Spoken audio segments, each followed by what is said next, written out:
We weren't blind. In the 27th year, the president warned in Munich, "Guys, we are working with you both with NATO, with the European Union, and with the 7, already being a member of the 8 in the near future. But do not make us naive and take us for those who do not understand anything and do not see anything. If we are equal, then let's work equally. It's nobody." We continued after that, and Vladimir Vladimirovich Putin very patiently explained to each country, partner from the Western camp, at numerous meetings, what he meant when he spoke in Munich if someone there did not understand something.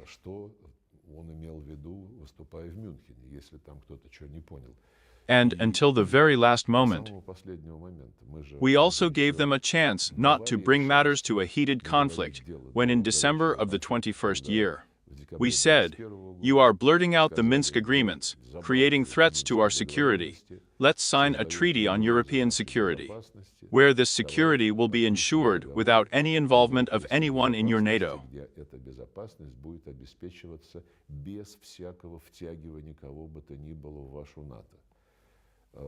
We were ignored. I myself met back in January of the 22nd year with Blinken.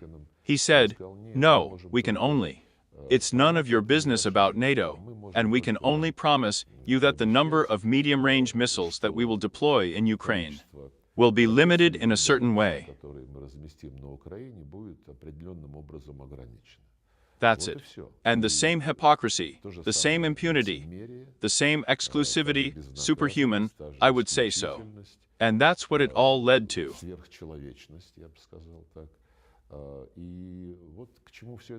It's not for nothing that the president, speaking at one of his major events last year, said that it would never be the same as it was before February of the 22nd year.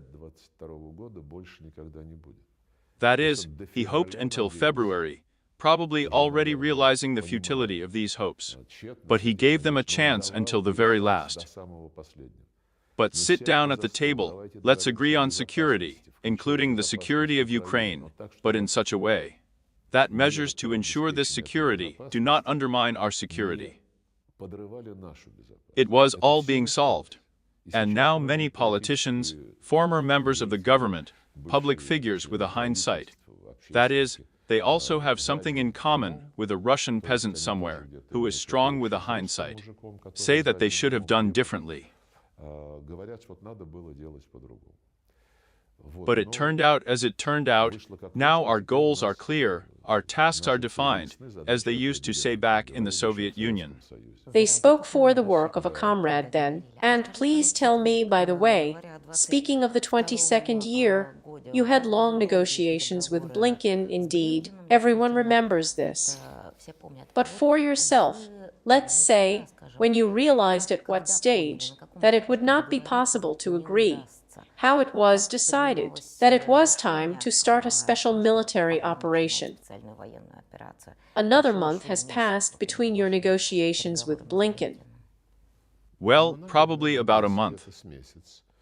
You know, I was hoping that reason, common sense, and pride would prevail after all.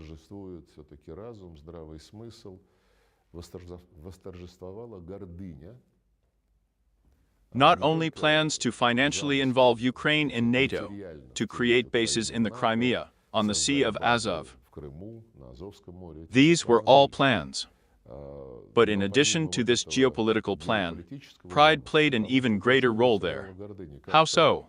They tell us not to, and do we agree, or what? I'm not exaggerating now. This, in the nude, is what they were guided by. And it's sad. This is not common sense. It's not for nothing that Trump now says all the time, regarding any conflict, considering the position in America, he should have common sense. What common sense is it to give hundreds of billions to Ukraine, which is losing? The regime already does not have broad support, which will probably just lose. Let Europe, if they want, do it, and Washington's common sense dictates to step aside. Yes, we will be ready to help there, to conclude some economic agreements, but we have given enough weapons.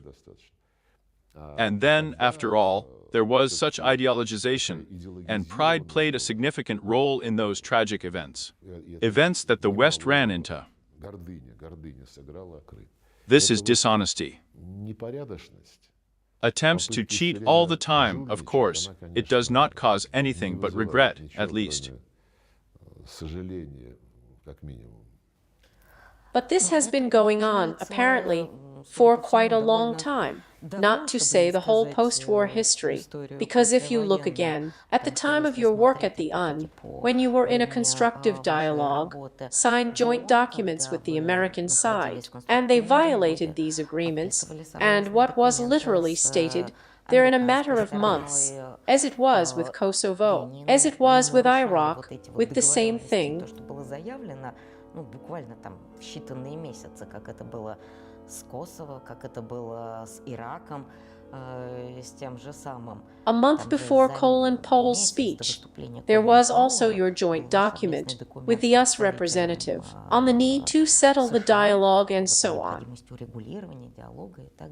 How did you react to such things? You know, this has already become a habit, and you are absolutely right. This attempt to cheat everyone continues, to present his position as the only true one. And even when I say, don't pin Powell, and we also worked very closely with him. And I am sure that he absolutely did not know what was in the test tube, what kind of white pie it was, that he was shaking in the Security Council. I say that everything is Saddam Hussein is not a tenant.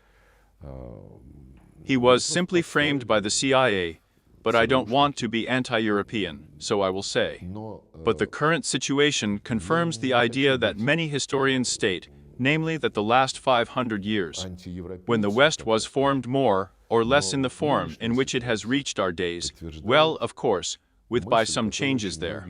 All these 500 years, all the tragedies of the world were born in Europe, or thanks to European politics. В том виде, в котором он дошел до наших дней, ну, естественно, с какими-то там изменениями, вот эти все 500 лет, да, все трагедии мира зарождались в Европе или благодаря европейской политике. Colonization, wars, Crusaders, Crimean War, Napoleon, World War I, Hitler. Крымская война, Наполеон, Первая мировая, Гитлер. And if you look at history in retrospect, the Americans did not play any such inflammatory, let alone incendiary role. Не играли никакой такой вот подстрекательской, тем более зажигательской роли.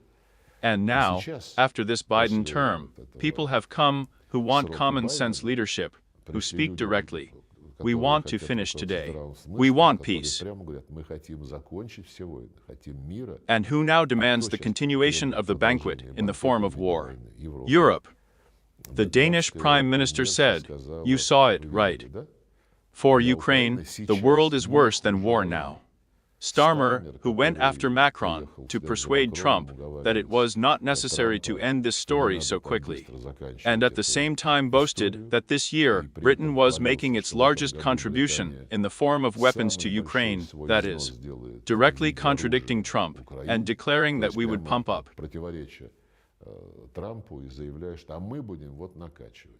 Macron is running around with some. And Starmer too. Now we are talking about peacekeepers. We are training so many thousands. We will provide air cover for these peacekeepers. But this is also arrogance because, first of all, no one asks us, but Trump understands everything. Trump said it's too early to say when there will be a settlement. You can discuss this issue, but you will need the consent of the parties. He behaves correctly. And these guys are just like this plan of peacekeepers in Ukraine.